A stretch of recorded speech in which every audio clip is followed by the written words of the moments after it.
I'm about to rank all 9 Chevelle years, and I already know exactly how this goes. The 67 guys will be typing before I finish. The 70 guys are already sure they won. And one of you is going to comment, 72 was the last of the good Chevelles. 9 years. 1 winner. Your favorite probably lost. 9th place. 1971. The duels were gone, the muscle era was fading, and the styling split the fan base. But real ones know, the 1-year-only details make a 71 easy to spot, and survivors are getting rarer. 8th.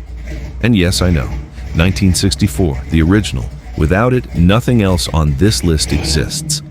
But it was born a family car. The muscle identity came later. Respect, forever. Top 5? No. 7th, 1972, the last real Chevelle, written off for decades, which is exactly why smart money is quietly buying them now. 6th place is where I lose some of you.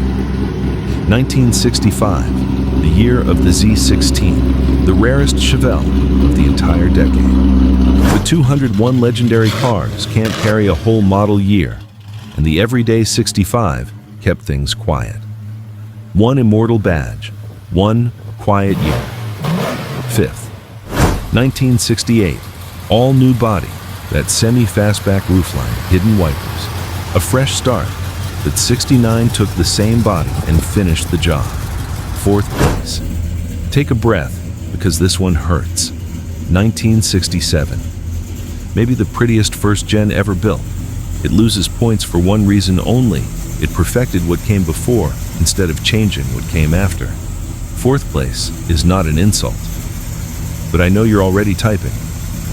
3rd, 1966, the first full year of the SS 396, the badge that built the entire legend. The flying buttress roofline alone earns the podium. 2nd place. And I already know what's coming in the comments. 1970, the duels, the cowl hood, the LS6, the best Chevrolet ever built.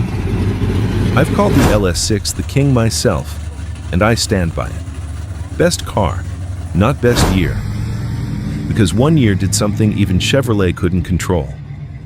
1st place, 1969, the outlaw year. The SS became an option. Dealers went rogue. The COPO cars were born. Around 323 of them, built through a loophole GM never approved. Don Yenko turned 99 into immortals. 1970 gave us the best Chevrolet ever built. 1969 gave us the Chevrolet refused to build. That's the difference between a great year and a legend. So, where did your favorite land? Post your top 3 in the comments and tell me the one placement I got most wrong. Fair warning, I've got receipts for every spot on this list.